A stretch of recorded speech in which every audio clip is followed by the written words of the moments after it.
going on, everybody? Hey, everyone. Welcome in, and round two's the charm. We got a working computer over here. For now. Sorry about that on Thursday, but we got things going again. So tonight, with us, we have David Byrne, the writer of the coolest vampire comic out there, Stake from Scout Comics. He's also the co-publisher at Scout Comics. Please welcome in David. Hello. How are you doing, Lonnie? That's a pretty book you got there. It's gorgeous. Might be a little biased. It's a very shiny book at times. Yes, the shinies. Beautiful shiny. So we've got the chat from Thursday still showing up here, but I think so far one person's commented down there and says Caroline is a lumberjack. I like my flannels. It's cold in my house. Yeah. I got it set to the 60s right now, so I don't know what you have it set there. Not that cold, but it's too cold for me. 60s would be too cold. So David, tell us in the chat a little bit about how you got into starting in the comic industry and writing comics. Well, the first comic I ever wrote, I was, I think, 9 years old. It was back in 91. I wrote just something for fun called Super Simon and Ralphie about my cat and a classmate's cat. And they Oh my God. basically stopped an evil scientist from taking over the world. Okay. But outside of that, I really was just a collector for many, many years. And, I've always been a writer, whether it was poetry, prose. I spent a decade writing screenplays and wanting to do that. But when you never submit them anywhere or put them out there, nothing will ever happen. So I actually, the first thing I published was a novel. And my idea is, generally what I'm going to do is look at what the best medium for it is and then go by that. And when I had the idea for The Couch, which was about a down and out therapist who becomes the psychiatrist to superheroes, obviously that lends itself more to a comic book than anything else. So while I was already a reader and collector, that was the first time I really thought about writing comics. And we did 4 issues of that one. Then while that was going on, I basically brainstormed and started Stake. And from there, it's been a longer journey than I expected. It's been 3.5 years or so since I wrote the first issue. But now now we have number 6 coming out in August, and that's the end of the first arc, and we've got the spinoffs. So it's been it was a long journey. I think I've gone through 5 series artists who had committed and either backed out or didn't work out. But now we've got Francesca, and looks like she wants to be in it for the long haul, and so do I, and we have a lot of stories to tell. That's awesome. I'm glad you ended up with her as an artist in the end, because the art inside this book and on the covers and everything is fantastic. Oh yeah, it's like I told her the other day, when I'm writing now, I see her art as I'm writing. So whereas before, I was just picturing my idea of what it was going to look like, but now really as I'm writing, it's like, okay, I can see Angel and Jessamy, and they're already in her style. That's a good way to visualize going forward how everything could be laid out and all. Yeah, but it's still fun too, because sometimes I'll be like, well, this is a new character. I wonder what she's gonna do with this, or I've written something that no one has any business writing and asking someone to draw, because it's like sometimes I'm like, can you even do this? and then she usually figures it out. That's great. Is this really possible? Have fun. Can you? I have actually put that on there. It says have fun. So that's basically me telling her I wrote what the scene needs to be about, but if she needs to change it, she can just do what she has to do. I love it. But that's good teamwork too. It's like, hey, you trust her enough to like let her just kind of have at it and do what she thinks is best. Absolutely. Yep. And so prior to Stake coming to Scout Comics, it was a Kickstarter before. Is that right? Mm-hmm. So you started kind of the making comics through crowdfunding and all of that, and then it got picked up by Scout. I was already working there as a designer. Okay. And had established a relationship, and we had discussed, and I had already planned the Kickstarter, but when they decided to publish it, I wanted to still do that Kickstarter for number one because it was in the plans. And honestly, the series features two really strong female characters, and that first Kickstarter we did was all female cover artists.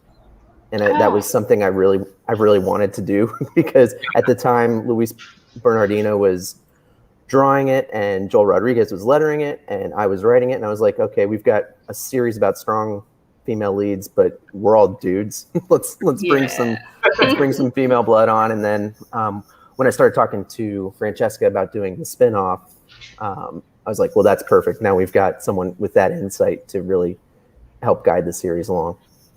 That's dope. Yeah, that's one thing when I met you at Pensacon that was really cool is all of the covers that you have for Stake number one and then the Jessamy spinoff. There's a few covers. Couple, handful. Too many. Now, art-wise, there's only like 10 for each one. But if you take in all the gimmicks, the virgin, the metal, the foil, I mean, I think the last Kickstarter had probably 40 plus covers. Dang. Yeah. Okay. That's my favorite right there. One. Yeah. Oh, that's dope. That was the one that got me. There's all those cool artists' drawings on the color covers, but then I was like, this is just like it feels like it fits the time of the book, and I mean, it even feels. What material actually is that on the cover? It's like a faux leather. I talked to the printer and told him what I wanted, and he said, I've got the perfect material. And then I talked to him about it. I was like, can you do something that looks like parchment paper so it looks like it's, a 200-year-old book? And that's what he did. If you open that one there, it doesn't have the tones, the gray tones and all the colors and the random color that Francesca puts in. It's literally all just black and white on a parchment style paper. Yeah. It's super cool. That's so cool. Yeah. It feels and like we'll be doing that for each of the 3 issues for the Kickstarter. I've got a journal almost from back in that time. Mm-hmm. Okay. Yeah. Super cool. It's a nice extra touch. I love things like that. Like kind of really unique. The goal will be art. when we have the 3 issues, we'll actually bind that in a white leather cover like that with the emblem on it. Oh wow. That's awesome. So yeah, that'll be I a love shelf that idea. So we're talking about Stake, and we all know what it's about, but we might have some people in the audience that don't know what Stake's about. I know. Actually, we're trying to get him to start reading it. So, would you be able to give the audience a little bit of a short what Stake is about? Sure. The main series that's coming out as an ongoing through Scout right now is about a teenage girl who basically witnesses her best friend being murdered live on streaming and television. And 3 years later, she has joined the Vampire Bounty Hunting Union and devoted her life to helping register and then specifically track down those vampires who killed her friend. And all the while, she has teamed up with Jessamy, an ancient vampire who is also a member of the Vampire Bounty Hunting Union, and they're partners in basically trying to track down rogue vampires. Pretty interesting, if you ask me. Right. Yep. But at the heart of it, though, it's more about Jessamy. I know you guys, or not Jessamy, excuse me, Angel. It's Angel's story, and while it is a vampire story, we don't focus solely on that, and it shows her journey as she's still a teenager who basically missed her some of her formative years, so she's somewhat kind of a brat still. Because it certainly is not Twilight. And this guy needs to hit you up still about those metal covers. Yes, that's what I heard. That's Chance, who was with me at Pensacon. Yep. I still have him, whatever he needs. Got the email address, hit him up. Good to know.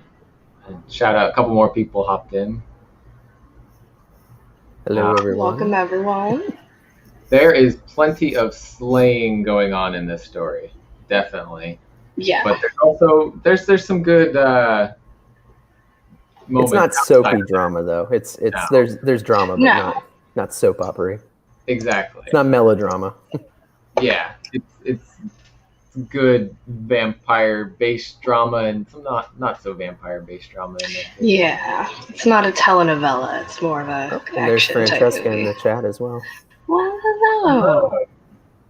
I do have to say, so I You was go. gonna say the when I was talking to you Thursday when we ended up not being able to do it, I started listening to that Spotify playlist that I said I saw she posted. Mm-hmm. I've been rocking out to that since, so it's a really cool. Yeah, she did a good job curating that. That's dope. Yeah, I love that too. Like I know Aftershock's been doing it with some of their stuff, but like I really like when people are like, "Hey, listen to this while you read it." We don't talk about Aftershock here. No, I'm just kidding. They're fine. I know some guys over there. the one that actually, just to go to that, the artist also is the one that's making the music, and that was just cool. Oh, yeah, is that We Live? Mark Torres for Phantom on the Scan. Okay. I thought that the guy from We Live had some music on theirs too, like links to it. There is music. Oh yeah, there is music for We Live. Yeah. I don't remember if it's the artist or not, That I'm not sure. but that one I knew. Yeah.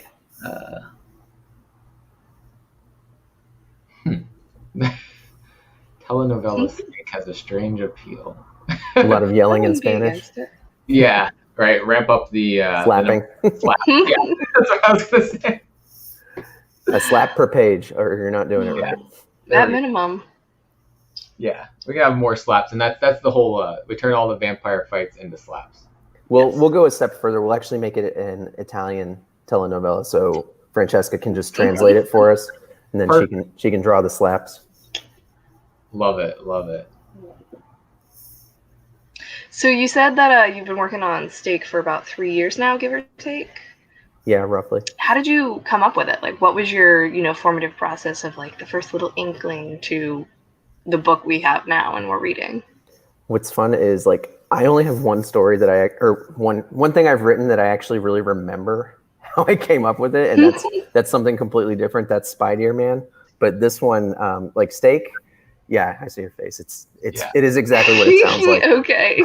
But Steak, I can't remember if I was watching TV or something. I just got a little nudge in the back of my head that was like, I want to do a vampire hunter story, and the name was actually what came first. And I was like, I don't think I've ever heard any character named Steak who's a vampire hunter, and literally that's what they use throughout time to kill vampires. So I Googled it and everything, and was like, no, okay. So I just wrote that down, and then just over, the course of 6 months to a year, a lot of times my stories just sit in my head, and they percolate, and then eventually I'll go and do a paragraph, then a page, then a full treatment, and that's when I actually start to write out a story. Okay, that's cool. Yep. So just You found it. there is Spider Man. Okay.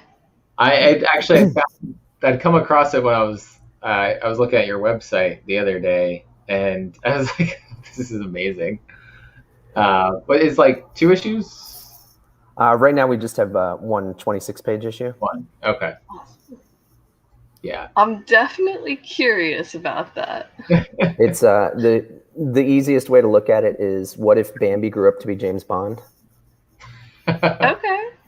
And basically, it's a world where animals and humans live together. So anthropomorphized animals, Okay, very but humans BoJack. as well. Yeah, just like that. But he never talks.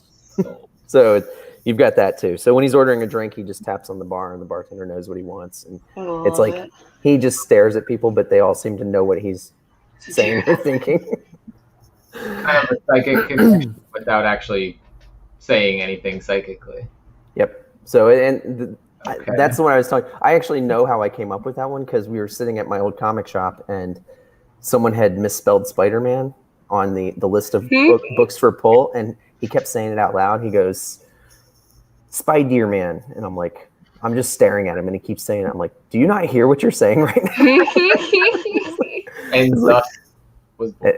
And it was born. Yep, I actually texted the artist who did the design, Matt McGill, and I sent him just the name, and then before I could send the description, he already said, I got it, and he had drawn something within like a half an hour. He sent me back, is this what you meant?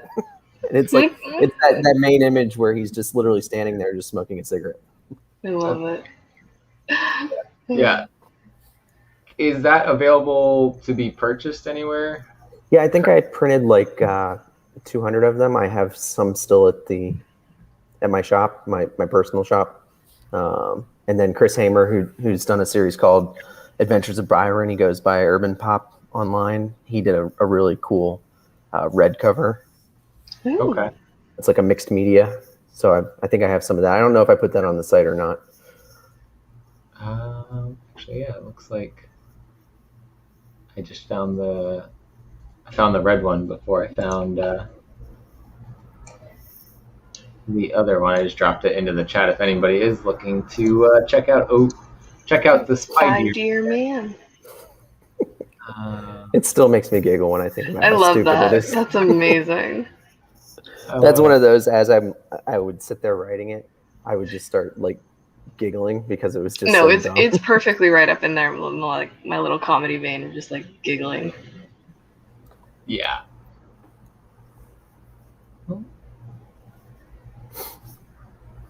Trying to find the other one. We'll keep moving while I multitask here. You can. So, Angel being an influencer in this, I'm really curious about that. Like, I know that she kind of witnesses the death of her friend via, something like Facebook Live, and I'm just wondering, like, what is that, like a driving force to make her want to do that more and like share it in the world like that, or like what? I think it's just indicative of the world she's growing up in.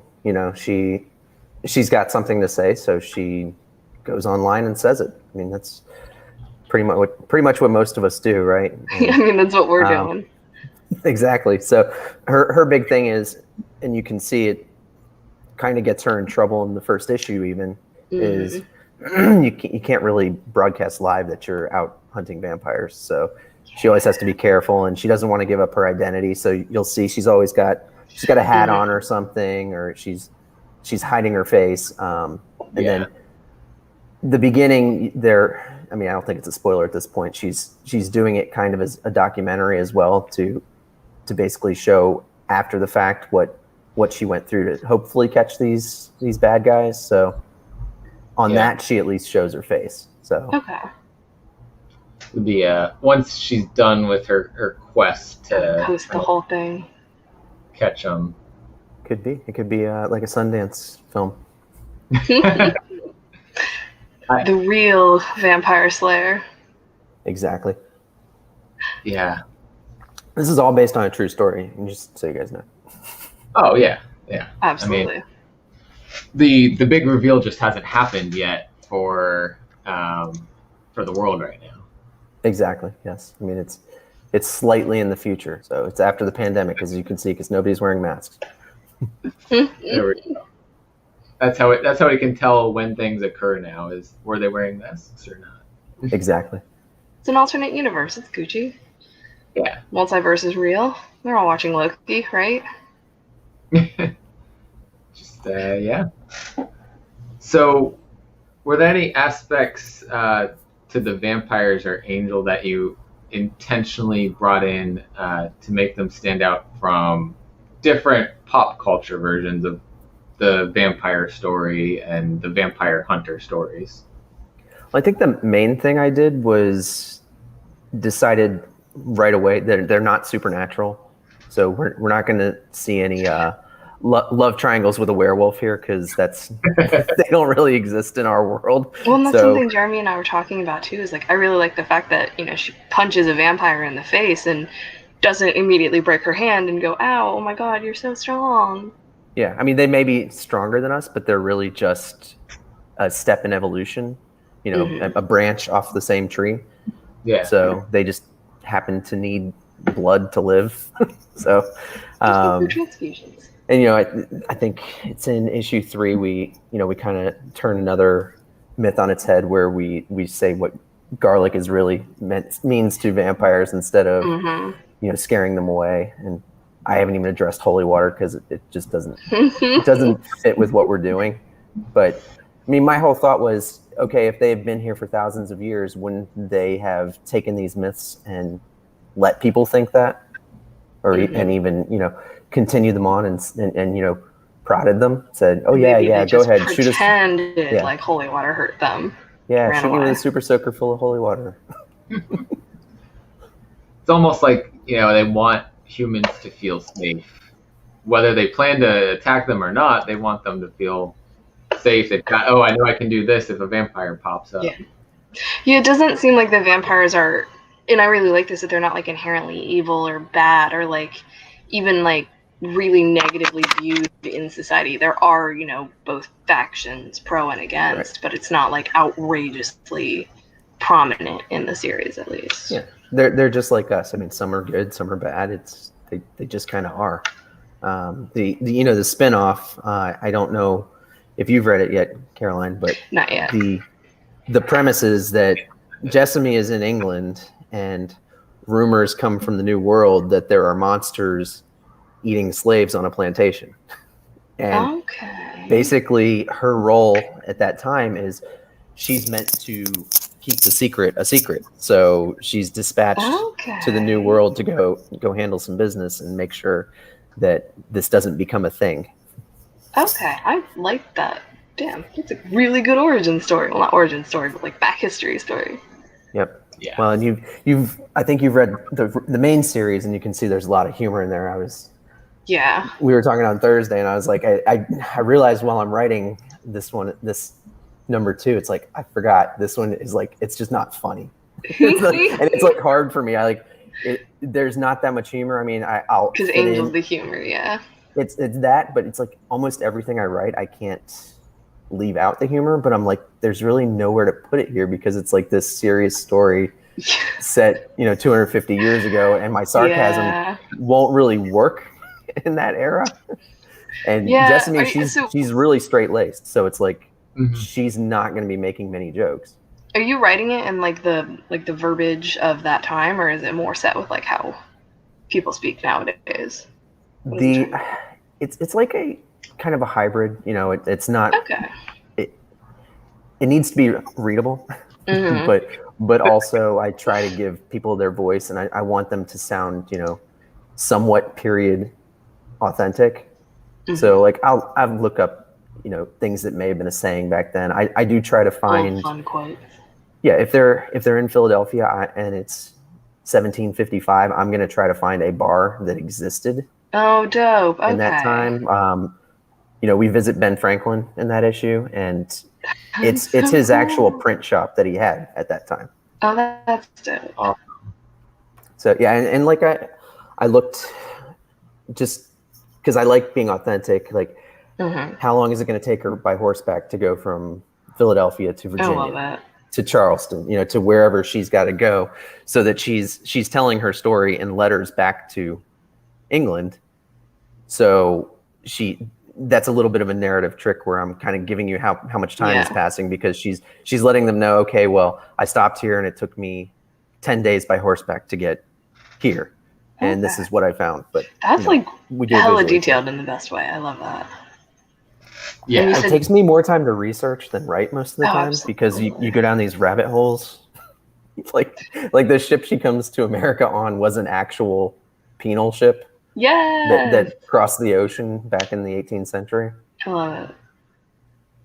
And that's going to be 3 issues? Yes. Yep. And then it'll be Kickstarter for 2 and 3, and then likely Scout towards the end of next year, whenever the second arc of the main series is finished. Okay. Oh, we're getting a second arc.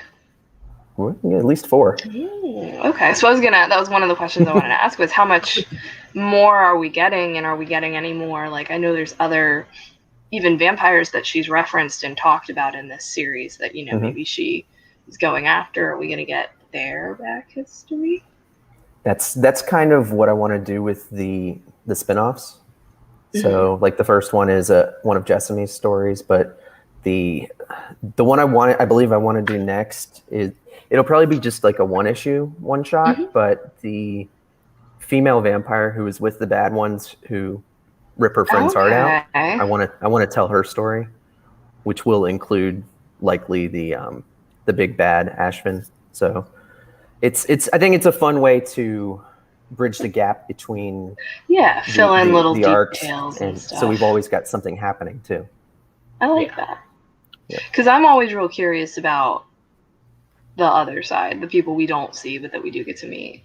Well, the issue 2 of the Kickstarter introduces 5 new French vampires, and as I wrote little character descriptions to get Francesca to draw them, because we don't have the issue done yet, but I needed to start talking to cover artists right away, and I didn't want 10 more covers of Jessamine, so I wanted to have actual other characters that they could be like, hey guys, you want to draw these instead? Here's a reference to what they're actually going to look like. But then I'm writing up these character descriptions, and I'm like, oh man, these guys are fun. I like them. They need a story too. And more stories. We got 10 more over little there. lameness with vampires. It's a little earlier than that, but because of everything that was going on in France at the time, it's going to kind of be mentioned, how things were, and maybe it's part of why they left France. So no vampires were actually there during those events. They're all like, "Now we're done with this." Well, no, there's still some there. These guys just got chased out themselves.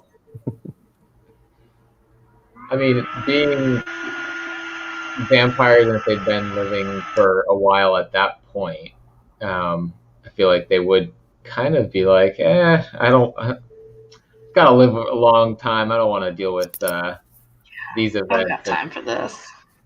Move on to another country. Just to pretty much. And then, you've got them, they came from French society, so they get to the New World and they're like, oh, this place is crappy. Yeah. So you have there's 5 of them, so a couple of them are like, they like really hate where they are, and the others are liking the fact that there's no spotlight. So, and you really don't get much of this because it's not so much their story. So that's why I'm like, well, I've got this cool story. So my thought is maybe do 8 to 10 pages that we just add to the trades as, that's fun. Extra material. Yeah. There's like DC does those like second issues in the back of an issue. Yep, and usually the whole thing we do with Scout is we don't frown on Kickstarters, but we want the content to be different than what we put out in the direct market. So if I'm able to add more content that way, that's a good segue to additional content. Smart. And we don't do this. We won't use the same covers from Kickstarter just because if you already backed it, why would you want to get it from the direct market? So we give kind of something different to go after. And that's so cool because you already have all these crazy, awesome stake covers from the Kickstarters, and then you get to bring in even more awesome art for the covers like that we're seeing out on the shelves. Right. Yep. And you'll never see one of our Kickstarter covers printed again for the direct market. Yeah. So now the only place people can get those is if they find you at a con and they aren't sold out yet. Yep, or randomly email me like I seem to get at least 1 or 2 a week. Yeah, like this guy's got to do.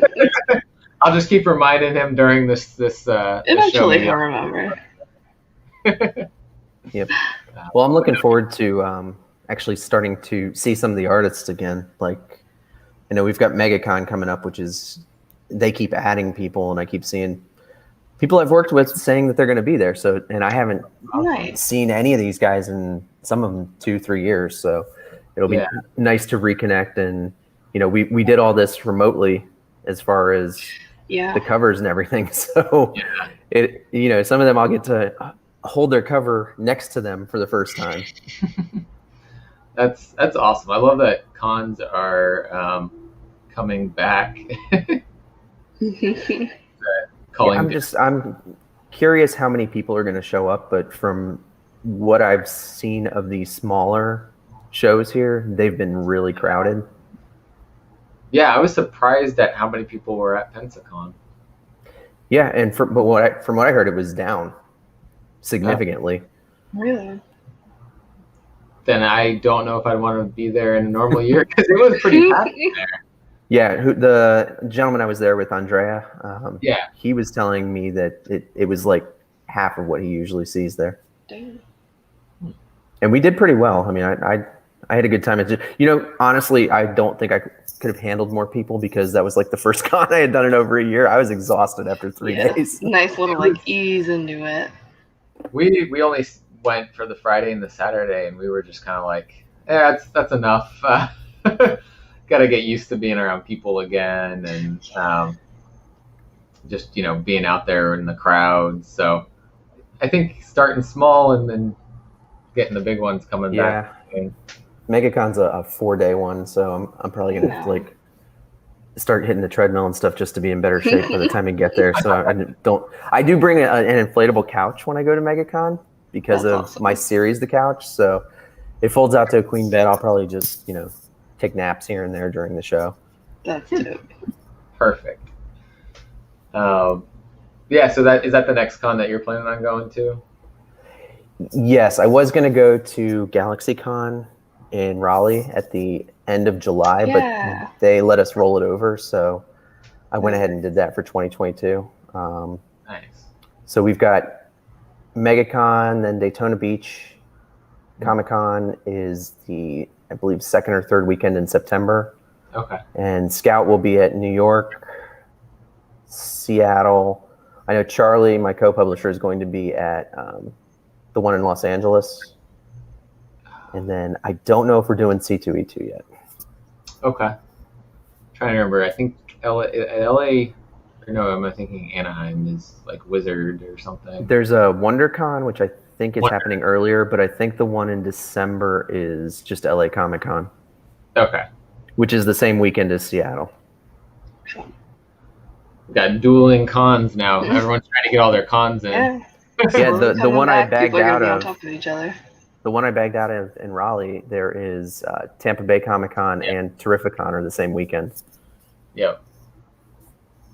Yeah, I thought about Tampa, but I'm planning on going up to Baltimore for Baltimore Comic Con. That one is. That's in October. I can't do New York and Baltimore because of my day job. Yeah. With October being literally our busiest month, but unfortunately 2 of the best cons. So it's like I have to pick one, and usually the one in the earlier in the month is the one that's going to win. That makes sense. Yeah, that's fair. Now, if next New York year Comic everybody Con votes is my mom's for, birthday. Oh man, everybody if next year votes for Steak for a Ringo, then I'll have to go. Yeah. There we go. This is fair. So basically, everybody watching this next year, get Steak or Ringo and tweet at them like crazy. There we go. Yep, so, but not this year because it didn't come out till this year. Fair. But we did submit a lot of Scout titles, so we'll see what happens. Yeah, I know.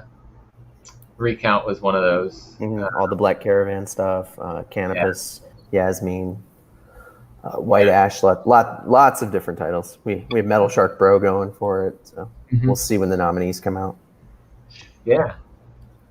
So I'm actually I've seen more of that process this year, and anyone can submit the nomination. Correct. How do they end up deciding then who is nominated? They have a panel of judges as well. Okay. And then the voting is done by the judges and professionals. Okay. Okay. Cool.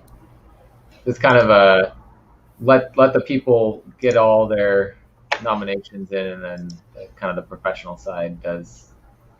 Yeah, our nomination sheet didn't include things like best villain that you guys get to vote for.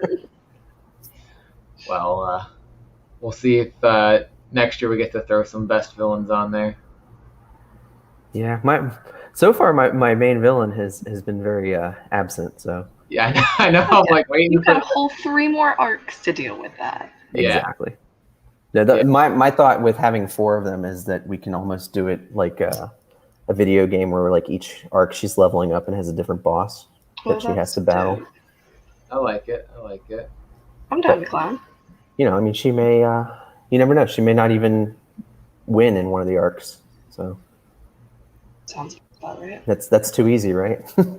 I mean, You gotta have at least a little bit of defeat. That's right. So the art style that Francesca does, the minimalist colors, I love that and how it brings out certain elements of the story. Was that something that you were thinking about when you were working with her to start, that you wanted minimal colors, or is that just kind of her natural style that she brought into it? It was actually something that started with the original artist, Luis. He presented me in black and white with some red on it because I guess in one of our conversations I kind of mentioned that it might look cool that way. Okay. And when I didn't get it in color, I was like, hey, are you coloring this? And he said, well, I thought you wanted it this way. How does it look? And I was like, actually, it looks really cool. I love the little like color splashy. But then when detail. Yep. So yeah, it's a his art is just as good, but it's different. You know, it's a completely different style. There's some blood in the first one, yeah. Yeah, like that's so good, especially when it's just red blood. Yeah. Yep. When you told me that this was the original, I was like, all right, I gotta check this out too. Oh yeah. Yeah, and then when I talked to Francesca, actually a lot of the art that she had posted that attracted me to her work was in black and white, and she has this really fantastic Batwoman that she did that's just black, red, and white. And I was like, that's what I'm talking about. So if you can do like that, like gray tones with maybe some color every once in a while, that works perfect for me. And she's actually surpassed what I ever expected from the color, because it's not just random color splashes. She uses it to show the emotion of the scene. Like you pointed out the one the other day with the fire in the background. I love that panel because she's mad. She's got these, you know, her cheeks are red and she's angry, but there's also fire in the background. Yeah. So when we were talking to set this up, and then you're like, oh man, issue 4 of the art, like there's so many cool things that she does in this issue. And then I saw that, I was like, yeah, this has to be one of the things he's talking about. Yeah. It's like, it's such a great panel. So cool. There she is. She's still watching. It's very late in Italy right now, just so you know. Yes, we're heading to that. So, yeah, thanks for hanging out, even though it's probably the middle of the night there. Yeah. We appreciate it. You said 6 hours. But also, go get yourself some sleep, girl. No, she's not allowed to sleep until steak number 6 is done. That's fine. Maybe that's what she's drawing right now while watching. That's what we'll say. If you want to send us some sneak peeks. Not on number 6 yet. No, not yet. She's posted a few small like snapshots. There's a corner of a panel that I did. Pretty much. Here's an eyeball. I think it was Angel with a steak. That is correct. Posted. That was like on my desk right now. Yeah. Yet again in her natural state. Yep, I'm already getting pages, and there's I'm loving them. 6 is gonna look really nice too. It's like the best part of my day getting art. So. Do you know how long there's gonna be between Arc 1 and Arc 2? Like between issue 6 and 7?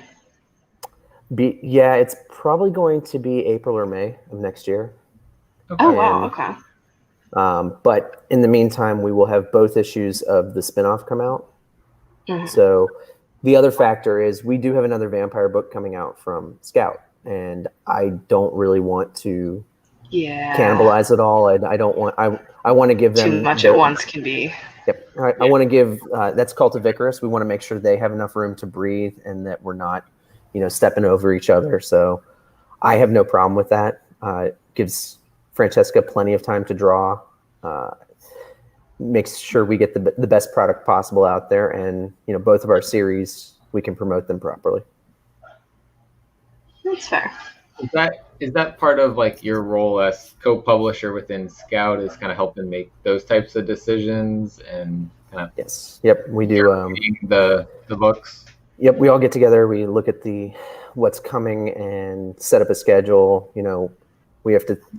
It's one thing if we had 3 vampire books, we're going to look at the schedule and say, well, no, this can't come out now because this is coming out, and you just kind of have to be smart about what you're releasing. You don't want 5 number ones on one day, or on the same release date. So it's fun, and we have we do a release window where we call it the launch window, where we delay number 2s by 2 months after number 1 because of the direct market ordering cycle. Makes it very difficult for a retailer to purchase number 2 and 3 before they know what number 1's going to do on a new series from often unknown creators. Mm-hmm. So, and we've seen it, it's actually really helped our titles because we've seen some number 2s outsell number 1 because the market dictated that, oh yeah, people like this. Well, and it gives people time to, catch up and get those recommendations from their friend. Like, hey, I read this. You'll probably like it. Like, go pick it up. Right. And it actually builds it's got a built-in ability for me to get number 1 second print in stores before or as number 2 is coming out. So that also makes it easier for retailers to say, oh, did you miss number 1? Well, here it is. And guess what? Here's number 2 as well. So, yeah, I've seen that recently with a couple books. Well, Stake had that happen. There was a second print. Locust got a second print. Rabid got a second print, I think, also, right? I don't think that one did. I think part of what we also had to do was with us recently. Yeah, with us joining Lunar, we came in mid series on a couple of titles. Stake being one of them, like By the Horns, Black Cotton. The first books we were soliciting were 3s and 4s. Yeah. So I decided to make my life super complicated and go back and offer all of the previous issues through Lunar as well. Yep. So that, because some of the stores who buy us through Lunar had never seen Scout before. So we wanted to give them the opportunity. Who's going to start a series at number 4? Nobody. Nobody's going to pick up and just start ordering a series at 4. So we made Stake. 1 had to be a second print. 2, I printed enough. 3, I printed enough. But we got all those books to them, and it really helped. It helps me as a creator and our other creators too, because that's a whole new audience. Yeah. And so it's interesting that you say that, some of those stores had never heard of Scout Comics, which is like, how, do you not read your previous catalog? But we were talking about earlier, Caroline and I, that some stores order just by the final order cutoff. And we're on final order cutoff for Lunar. Yeah. And so I think that's definitely a great help there for Scout to be able to get that piece in there. So if they're on final order cutoff somehow, Diamond just isn't with the program yet. No. It just what we would have to do to get on there, it doesn't make sense for us at the moment. Yeah. So we will continue to look into it, and if at some point it does, then we'll jump on there. The fun thing is it's been a learning experience with Lunar's FOC, because I'm used to getting all the orders at the beginning of the month. Now I'm also getting another wave of orders every Monday. The first order, we had no clue what it was going to be. So I'm setting print runs just guessing. Now that we've had, we've got a couple of months under our belts, it's like, okay, I know when I get Diamond's numbers that I can pretty well estimate how much I'm going to need to print to be able to cover not just Diamond and Lunar, but we do a very strong direct to retailers program through our website. So I have to factor that in too, because Yeah. You know, if I have to print 10,000 for Lunar and Diamond, I also have to remember, oh yeah, we've got a bunch of people who order straight from us, so I better make sure I've got multiple thousands extra for them to be able to order, so I'm not caught with my pants down and missing books that people need. That's fair. Fair assessment. Plus the subscription boxes too. Yep. I always have to factor those in, so that's like an immediate $250 to $300 that I just have to make sure that we've got sitting at HQ for when they send out those sub boxes. But you saw, like with Stake number 3, sometimes we'll just do a completely different cover that's just in the sub box. Yeah, show that one off. Shiny. Yeah, I love that cover. That one, just because of the colors that she used, it had to be a rainbow foil cover. It works so good well. done that way. Yeah. And to answer the question in the chat, Stake presents Jessamy. Yes. Is that what it's going to be called when it comes out through Scout? Probably. I mean, if you open the cover, there's a really long subtitle that I have not put anywhere because it's like 8 words. Oh gosh. Not trying to be a boom title? Exactly. I don't think it would even fit on my Kickstarter campaign title. Oh yeah, I'm not gonna. Let's do it. French this up. Chateau de Sang? Yeah, no. I did not do French in school. Now, how do we actually say that? I got the chateau. It's just the House of Blood and Flowers. But in French, how do we say that? Chateau de Sang et de Fleurs, my best guess. All right. I mean, you're in New Orleans. You should be able to do this. I'm not a native. French Quarter, my dude. And I haven't gotten to explore most of New Orleans because pandemic. And I have been very good about not putting a fleur-de-lis on there, which would have been very, very a little easy. Cliche. Yes. Hey, Phil. Hey, Dad made it. Not actually. Not actually dead. He plays D&D with us. And he's your dad in D&D? Still no, but No. technology-wise, he's the dad of the group. Flip phone? Butt dials through Instagram. Which is possible, apparently. I get Facebook butt dials all the time. I have a friend who he had eye surgery, and he called me 13 times in a row from his Facebook Messenger. And then finally he's like a week later, he's like, dude, I'm so sorry. I couldn't see anything. I was just hitting buttons. It's too easy now with technology to just accidentally do something you don't want to do. Yeah, I have an iPhone, and if you accidentally swipe and have your camera open, you take 37 photos while you're just walking around.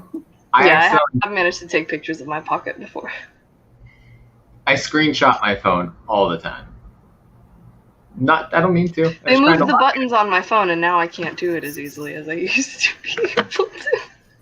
Now they're on the same side. Apple needs to get on that program because they make it so easy to accidentally just. Yeah, now they used to be here and here, and now it's here and here. Not as easy. Not nearly. Oh, you got a cat walking by. I do. Did it hear mine? Because mine literally just brushed by my leg. I'm surprised she's not so already over here. She tends to hang out over on the bed somewhere. She's like, I think that's where the other one is. People need to see my beauty. She thinks she's pretty anyway. She is. So I had to give a stern look. The cat was actually trying to shred a chair. Oh yeah, if you have to get up and stop a cat, I understand that. I have had to do that in podcasts before, where the cat. I was telling Jeremy the other day how bad my office is, and the cat just started diving into boxes while I was on a podcast, and I had to get up and kick her out. And then she's sitting there banging on the door. No, my cat is so chill. She's just my going cats over have to eat no some food. chill whatsoever. That is. All she does is sleep and hang out with me, and then like sleep next to me. I'm probably inviting trouble, but No. he's sleepy right now, but he's a very high I'll wake energy up in a minute. cat that will go and just knock things over and all of that. But for now, he's chill. Yeah, it's dinner in about 45 minutes for them. So My brother just brought her food into the room. you will. That's where she was going. If we're still on here, you will hear them because the one will not shut up. Oh, that's amazing. No, she has this thing. She's so chill. If we have like mail or napkins lying around and she wants our attention, she just starts shredding them. But she'll stare at us, like, and do it while she does it. Just like yes, it's almost exactly like that. But cat is a sociopath. You yell at her, she stops for half a second, looks at you, then goes right back to ripping it up. That's like this guy right here.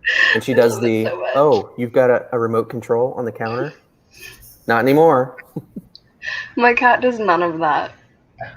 She doesn't make noise.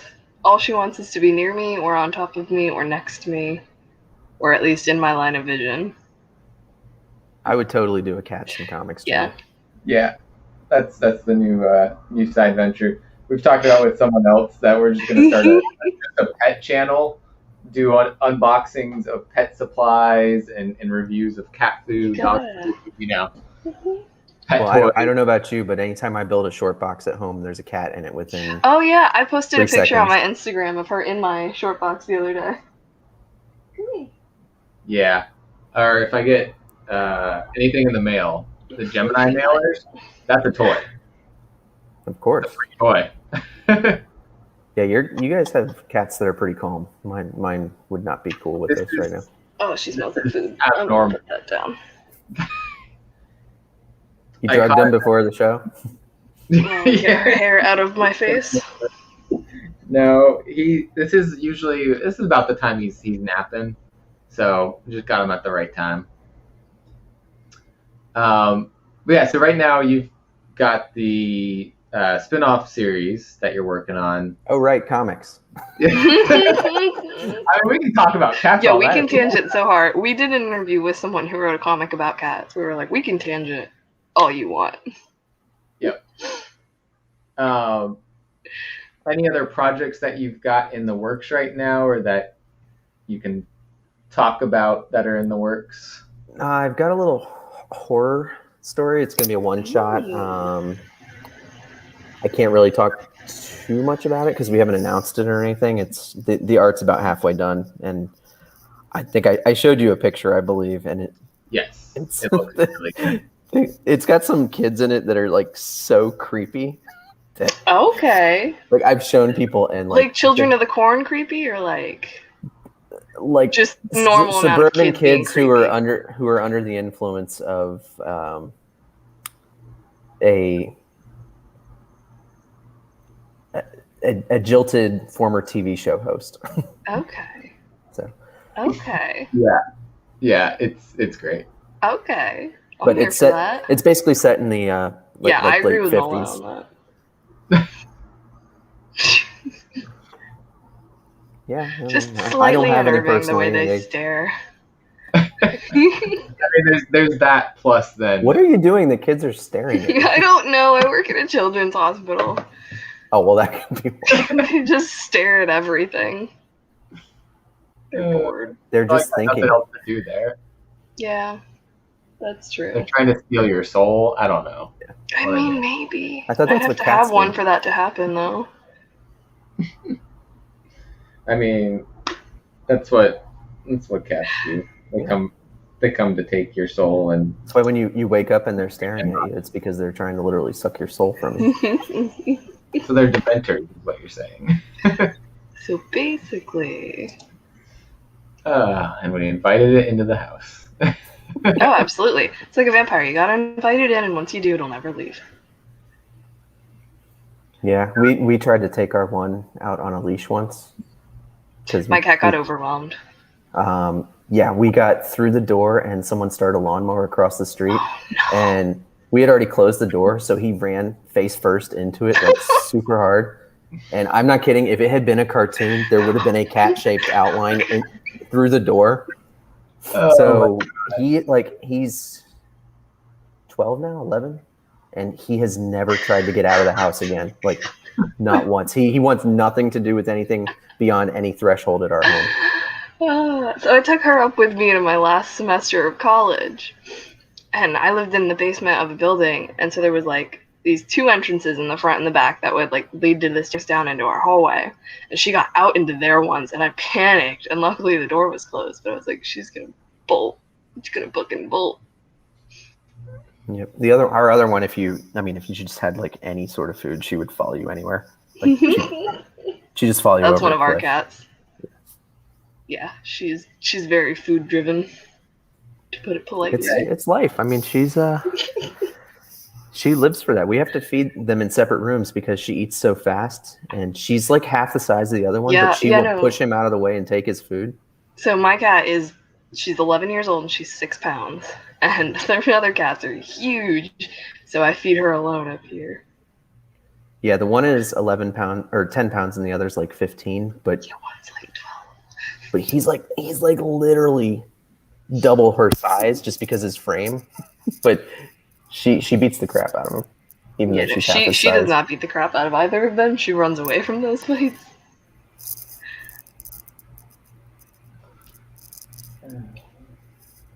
What else from Scout Comics? You talk Comics, about you By say? the Horn. That is one that I'm actually really, really, really loving. Yeah. Look, see, he's awake now. That's fantastic. That's great. Just let him go. Yeah. No, he'll do that. He'll climb on my shoulders, and sometimes I'll walk around and he'll be on my shoulder, just chilling. Yeah, mine aren't that calm. But By the Horns it was going to be 7 issues, but it looks like we're just going to keep it going as an ongoing. Yes! So That makes me so happy. yeah, I just sent the 4th issue off to the printer the other day. Nice. So I know what happens. I'm loving it. I have a signed, remarked copy of issue 2. From Jason? Yes. Mm-hmm. It's got a little holder on it. Yeah, it's a little harder to get that stuff from Marcus, and he's in Hawaii. Yeah. Little bit of a distance. A little bit of a distance, yeah. Yes, my cat prefers superscript. It's for only the elite cats. Yes, they used to use Word, but the formatting is all janky, so It doesn't understand the meows. No. I mean, The type-to-text. it's amazing. They do type to text where they say meow, and then but real human words come out, and it's like this finished script. But it's more like, how dare you, peasant? I love it. Yeah, that should be the only thing that comes out is how dare you, peasant. Where is the food? This is hard. I have no thumbs. I can't open the can myself. If they had thumbs are thumbs, required. their cans are just out in the laundry room. Yeah. We would come home and they would just be OD'd on Friskies. And catnip. Yeah, you gotta have the catnip. Oh, can't stop them then. Any other things that you want to plug that are coming up? Kickstarters, other things from Scout? We've got a pretty big July coming. Ooh. Give me a second. Let me. You got a whole list. My fun little schedule here. Awesome. Yeah, as we wind down on June, we've got 3 Black Caravan titles coming out that are going to be pretty big. Gods of Brutality is the first one. Then We Don't Kill Spiders. Yes, I've seen that one. And the follow-up to Phantom Star Killer, Count Draco Knuckle Duster. And those have all been huge sellers so far. We have another, I don't know if you're familiar with Tart, Yes. We have another one of those one-shots coming out. Okay. Called Toxic Origins. So it's more of her stories. And we actually just solicited another one for September for that. Damn, okay. Lunar Ladies is another new series. It's an adaptation of the public domain Moon Girl. Okay. I'm excited. We I'm thought curious we about would, this one. Yeah, we thought we wouldn't fight with Marvel on putting out a title called Moon Girl, so we've had the name changed. But it's drawn to look like a Golden Age book, which is a lot of fun. Ooh. As you can imagine from what I did with the Stake Kickstarter, I dig that style. Got some Tart love in the chat. Which actually he picked up Tart at Pensacon. Mm-hmm. Oh, nice. He must have got that from Andrea because Kevin was not there. Yeah. We've got No Ghosts in Hiroshima. Ooh. Yep, that's another new one. That's part of our nonstop line. So we'll give you number 1, and then in about 3 months, the full trade will come out. Okay. So it's like basically a preview to give you, and it's something for the collectors too. So collectors love number 1s. It gives us a chance to hit that all market. The first appearances. And exactly. And I like it. I think it's a good tease to be like, hey, listen, you're gonna wait 3 months either way. Like, you don't have to read it, or you can read the whole book when it comes out. If you like it, great. If you don't like it, great. Some stories do lend themselves better to being a full graphic novel. Absolutely. But do you want to commit to $20, or do you want to commit $4 and see if you like it and go from there? Which is kind of something that I tend to do too, is like I'll pick up a first book, and if I'm not super into it, or I go, this is a commitment and it's a lot and it's going to make more sense when I read all 6 issues, I'll wait for the trade on that. Yep, makes sense. You're already doing what Nonstop does. Yeah, because there's sometimes where I'm like, this is going to be great. I'm going to want to read this where I have to read it every month, like go back and read the issue before. I'd rather sit down and read it. Yeah. And then we actually have a Christmas in July with Stanley the Snowman. What? I did see that one because I was on Lunar's FOC this last week. Okay. Yes, that's a scoop book. We do the same thing with most of them. Unless it's a one shot, it's going to be $1.99 for an issue 1 as an entry point for, hopefully parents will see that and they'll buy it for their kids because that's our all ages line. And then we're doing smaller size trade paperbacks. They're going to be 5.5 by 8.5. So it's almost like that Dogman size that kids are used to. So we're trying to basically bring them in, and we're trying to keep the price points as low on those as possible so that they're more economically friendly for families. But with that one specifically, kids are going to beat up books too.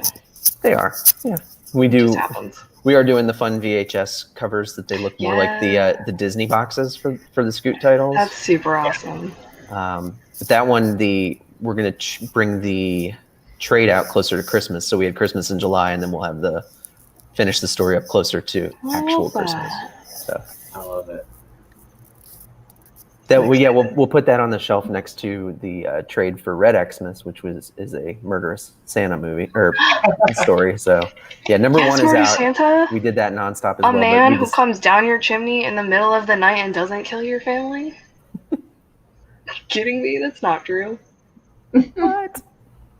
Yes, Murder Santa. I've been waiting for like spooky Santa stuff. It's a very untapped market.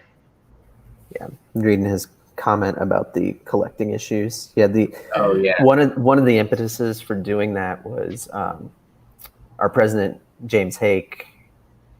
He even talked to a shop owner. He's like, I've got, I think it was probably Mindbender, one of our earlier titles, where he went to the shop and they had like 2, 5, and 6 on the shelf. Yeah, and so what are you supposed to do if you go in and you find a series you like and you can't find those other issues? So I mean, we all know that sales taper off on comic series as they go on. So some series it makes more sense to, not necessarily just based on the story type, but if it's going to see what appear to be or have some bad sales down the road, why not get that number Just one make out it there, warm get some sale. buzz, and then bring out the trade.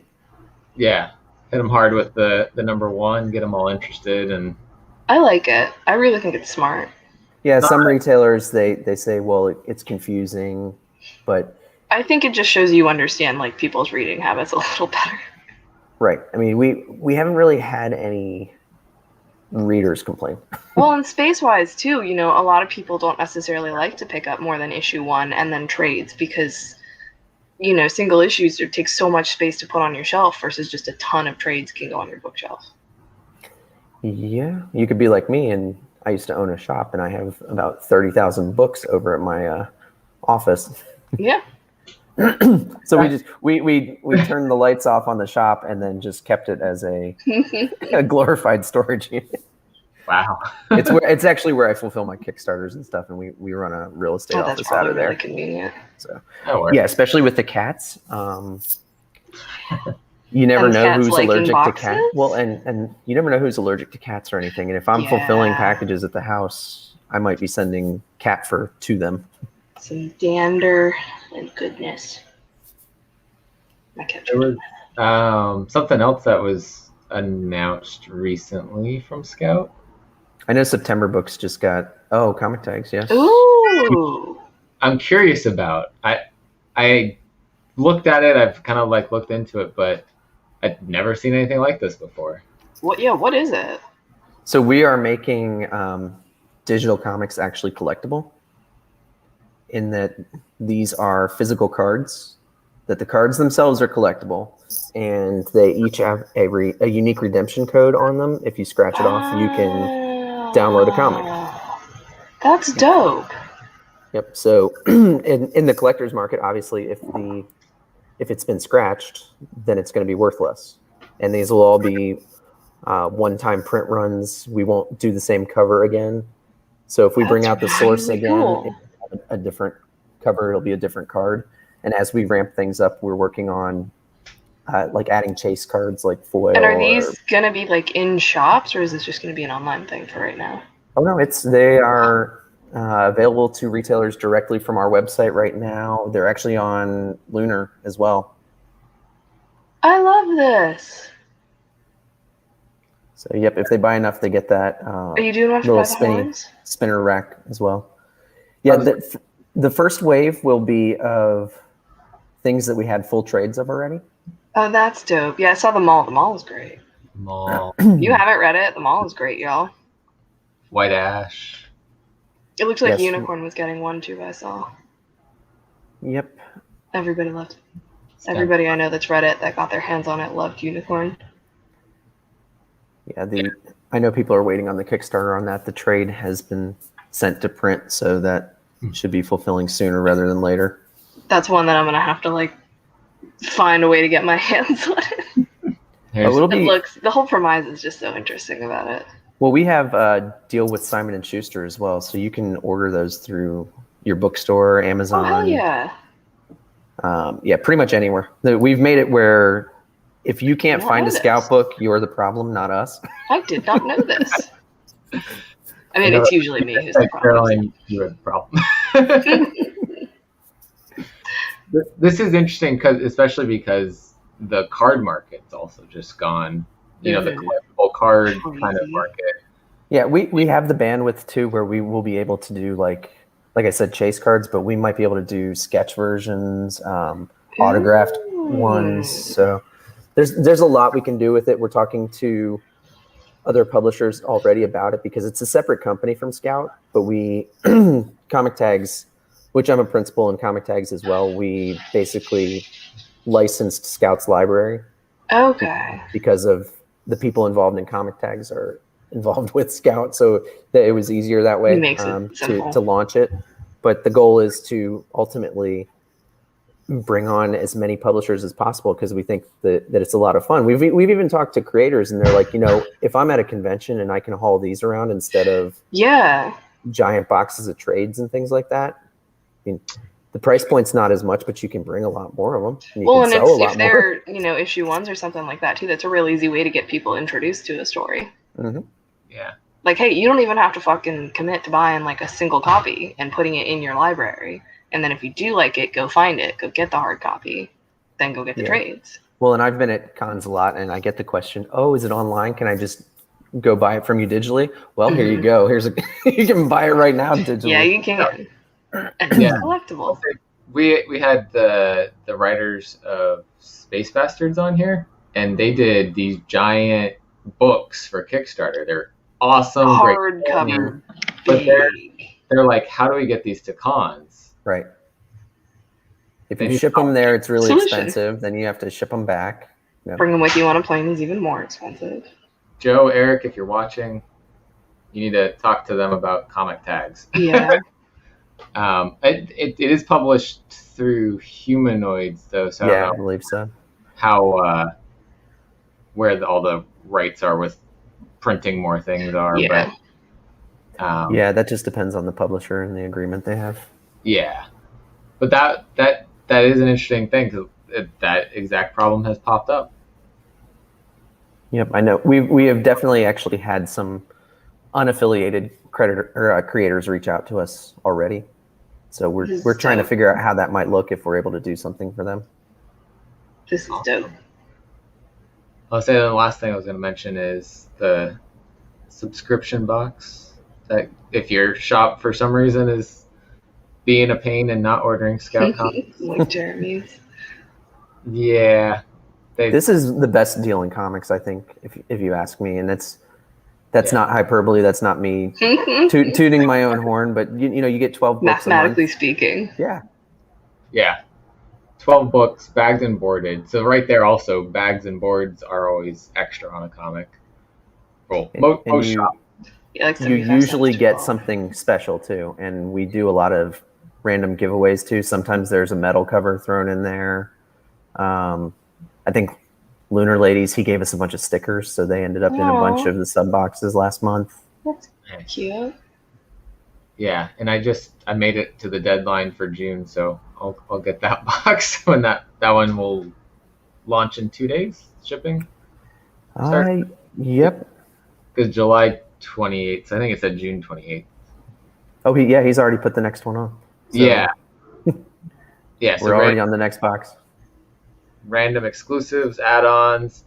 Last month it had a list of all the regular comics that would be in it, and I think there was an Ashcan listed. But they have the whole list usually every month. I assume probably a couple days into getting things ready that pops up on there. Yeah, probably. And there's that one he was talking about, Red Excess. Murder Santa. We loved Murder Santa. Looks amazing. Yeah, when Bad Idea announced theirs, I was like, yeah, you know, we already put one of those out, right? Yeah. Oh, Bad Idea. Yeah, I'm not going into that. I feel like everyone's the same way. They're like, and we all know they're not done. Yeah. They're just changing their name. We actually sat next to them at Comics Pro when they were announcing it to retailers, and watched it go from we're only bringing 25 shops on to it was like over 50 by the time we left Comics Pro. And they got it to like 200, I think. Somewhere around there by the. Yeah, I mean the only thing I'll say is it's an interesting business plan. So yeah, it's unique. Yeah. It wouldn't work for us, but it seems to work for them, sort of. Yeah. Whatever that means for them. So we'll wind things down here. Thanks for coming on with us and talking Scout, talking Steak. Of course. Anything else that you want to plug, throw out there, tell the people about? Just Steak is monthly for now, so next issue will be out in July, and the final issue of the first arc will be out in August, just in time for the Kickstarter for Steak Presents Jessamy #2 to be active at the same time. Nice. So yeah, keep your eyes and ears out. You can follow me on Instagram at dab282, and same on Twitter. I think you can find me the same way on Facebook. I'm not very creative with my name. You can also follow Angel on Twitter as well, or not Twitter, Instagram. Angel SVB. It's at Steak VBHU. Oh yeah. Which I have. This is the first time I've ever said it out loud. I literally just put it in the book and let people find it. And she's got like over 100 followers. I've never told anybody about it. I just every once in a while she posts a photo of something from the series. There she is. Okay. I found it because Francesca tagged it in something just the other day. I was like, okay. I hadn't found it yet. Cool. Yep, it's in the book. It shows her handle a couple places. So I never even we'll put it out there. And two and two together. There is something cool in the issue 5 that you showed us that I did catch. Oh, I bet I know what it is. Yeah, we'll talk backstage about it. Did it have something to do with avatars? Yes, and you. And Francesca. And my cat. Okay. Yeah, that makes more sense now. Yep. And the Count? I want to say. I think he was yeah. I like those always those extra touches in now you would think in issue 3 there's a scene where Angel is canvassing the neighborhood talking to people, and the guy has a shirt that says, "I'm a simple man, I love boobies," or something like that. That was actually Francesca. That was not me at all. Yes, Francesca. Oh, I love it. Oh, man.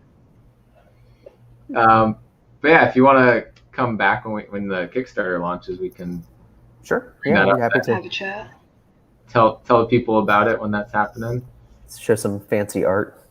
Yeah. Oh gosh, I can't wait to see what covers happen for this. Yeah. Oh, there's Francesca. She's still here. She's still lurking. I love it. But yeah, thanks again for hanging out with us. Thanks everyone in the chat for watching, listening, interacting, and thanks Francesca for watching as well. Yes, thanks for staying up late. Hanging out. And have a nice night, everybody. Bye, everyone. Thanks, guys.